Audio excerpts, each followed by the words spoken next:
ॐ नमो श्रीभगवते प्रणवाय। ॐ नमो श्रीभगवते प्रणवाय। नमो नमः, नमो नमः, नमो नमः, नमो नमः। नमः शिवाय, नमः शिवाय, नमः शिवाय, नमो नमः। ॐ नमो श्री भगवते प्रणवाय। ॐ नमो श्री भगवते प्रणवाय। तुम ही ब्रह्मा विष्णु, तुम ही महेश्वर, देवादिदेवा महादेवाय नमः। तुम ही ब्रह्मा विष्णु, तुम ही महेश्वर, देवादिदेवा महादेवाय नमः। ॐ नमो श्री भगवते प्रणवाय। ॐ नमो श्री भगवते प्रणवाय। तुम ही हरिहर, हे त्रिशूलधारी, तुम ही भोलानाथ प्रभु कृष्ण मुरारी। नयन वरिय दिके अपरूप, ध्यान मगन गुरुदेवाय नमः। ॐ नमो श्री भगवते प्रणवाय। ॐ नमो श्री भगवते प्रणवाय। Adorations to Swami Parameshananda ji of Bharat SEVASHRAM, founder and spiritual master, incarnation of Lord Shiva, manifestation of consciousness. We pay adorations to you this morning, O Swami Parameshananda ji. You've come into our lives, so many lives, because why? You're that all-powerful. This morning, let's chant Om 3 times, and then we'll go into a session. You listen to me, because I want to say some profound things that will bring some lots of energy and enthusiasm into your life and realization. Let's chant. Take a deep breath. Breathe in.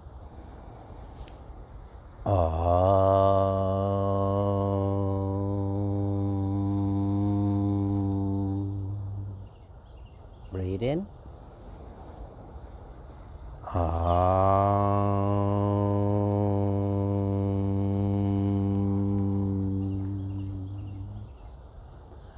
Breathing again.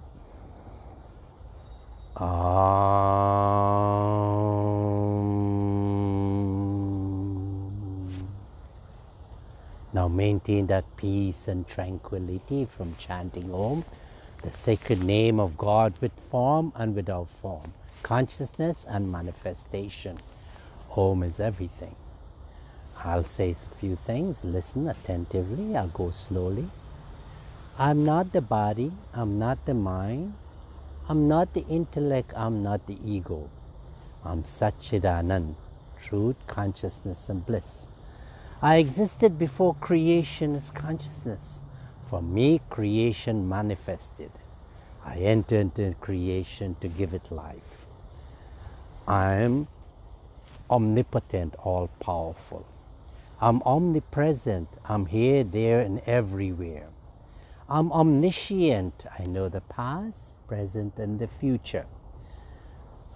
This body of mine is a vehicle, and it's made up of the 5 elements: earth, water, fire, air, and space. One day for sure, this body will go.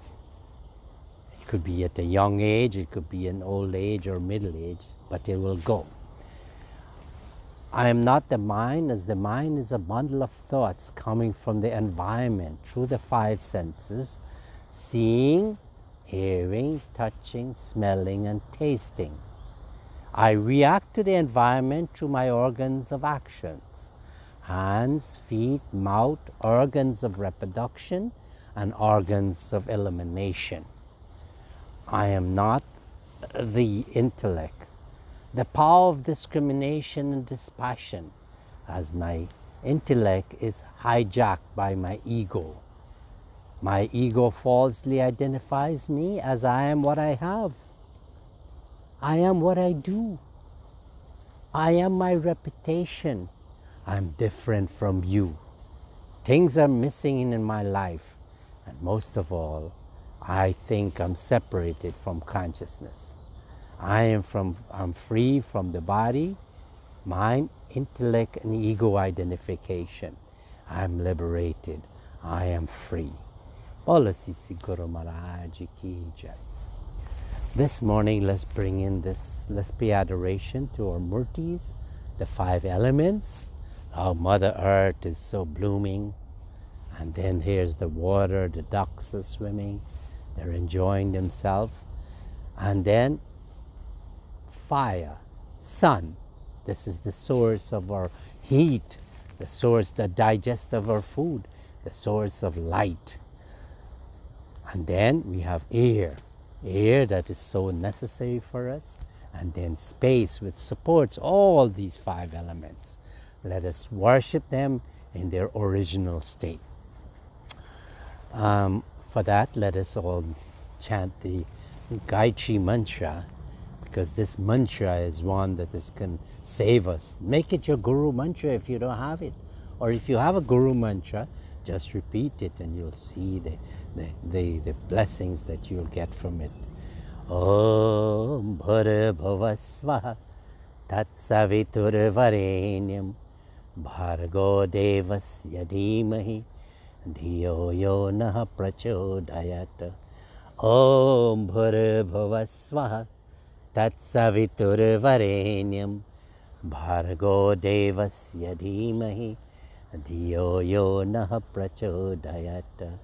Om Bhara Swaha Tat Savitur Varenyam Bhargo Devasya Dhimahi Dhiyo Yo Nah Prachodayat. Very nice. And that, don't you feel that energy, that open-mindedness, no restrictions, no limitations? You're going, you're free now. This morning I just want to talk a little about where did we get our scriptures from? This great Sanatan Dharma of ours. Where did it come from? What makes it up? And what happened in the olden days, way, way before other religions came into existence? Our original saints, there were rishis, they were sitting in meditation. They were the first born, first created.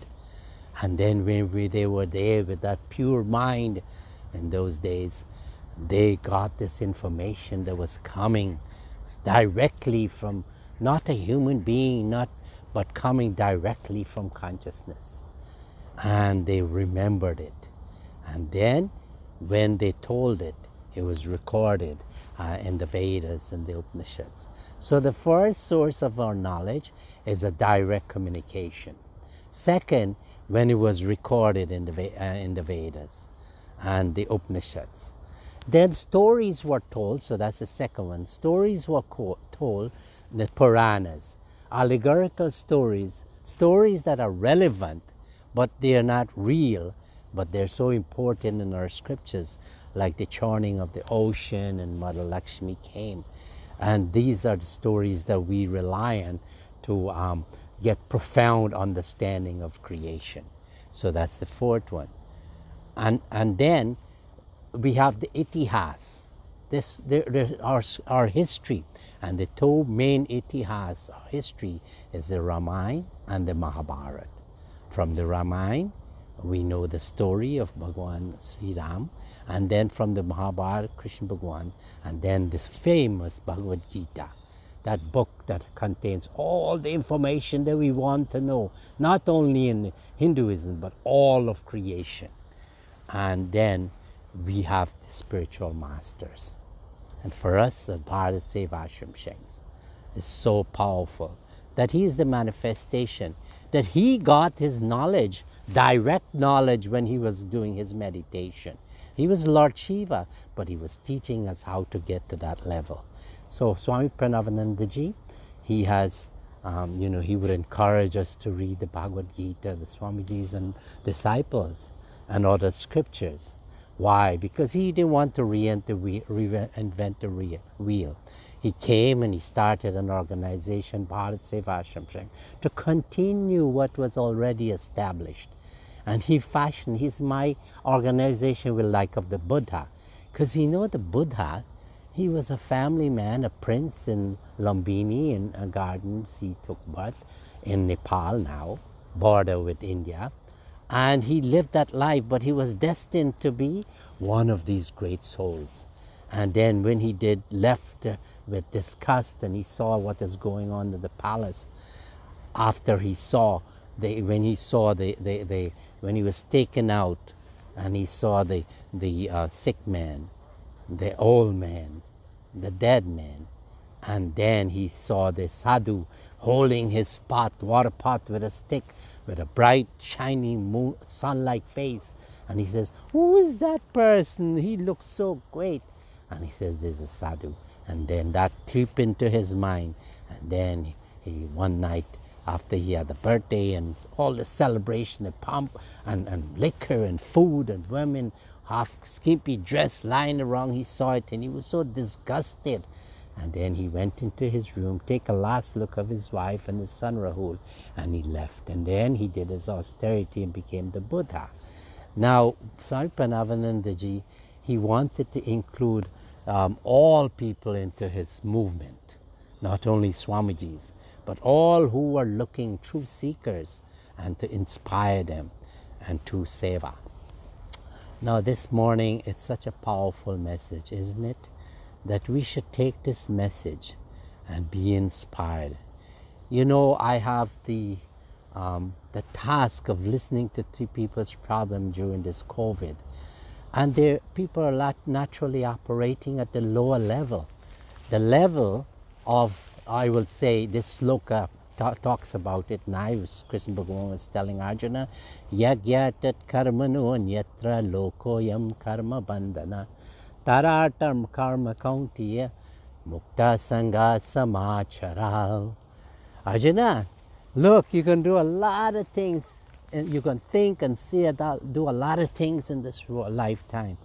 But please think about me, speak about me, and try to help me collaborate so I could sustain this universe. And Swami Parameshananda, he is the saint of this age. And he came and say things and did things appropriate for this age. Now we have the Ramayana and the Bhagavad Gita and also the Mahabharata. They were a different age, but devotees, do you realize that when the people, even generations of great-grandfather, our grandfather, they were different from us. The moral and ethics that they have was so powerful. And now things are deteriorating because we are coming of this age, of this Kali Yuga, where we're seeing this transformation into uncontrollable desires and pleasure seekers. And then, but we are so blessed.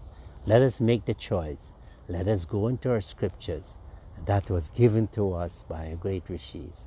We are so blessed that we have saints like the Christ and the Buddha, and then we have Lord Shiva, and he's there sitting, and we have Mother Durga in our scriptures. But most of all, let us come to the conclusion, let us come to the realization that we have the possibility to become all like the gods and goddesses that we worship. Let us not hesitate. I went to, had to speak at a funeral where a young man of 28, he died of a motorcycle accident.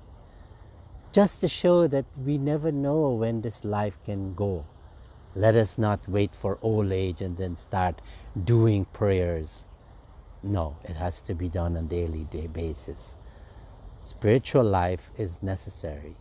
Spiritual life is not a part-time profession, but a full-time preoccupation. Let us keep that in mind and let us move forward. Let us chant some mantra. I like this mantra, and get into a meditative posture and state of being, and let us chant. Om Sri Guru Shivaya Namah. Om Sri Guru Shivaya Namah. Om Sri Guru Shivaya Namah. Om Sri Guru Shivaya Namah. Om Sri Guru Shivaya Namah. Om Sri Guru Shivaya Namah. Om Sri Guru Shivaya Namah. Om Sri Guru Shivaya Namah. Let us do adoration to the sun. Gayatri Mantra. Om Bhurabhuvasvaha Tatsaviturvarenyam Bhargo Devasya Dhimahi Dhiyo Yo Naha Prachodayat. Adorations to Guru. Om Dhyana Moolam Gurur Murti Puja Moolam Guru Param Mantra Moolam Gurur Vakyam Moksha Moolam Guru Kripa. Adorations to Guru. Well, I hope you're feeling better. Continue to have that burning desire to be a liberated soul. That human effort will summon God's grace. Hari Om Shanti, Shanti, Hari Om.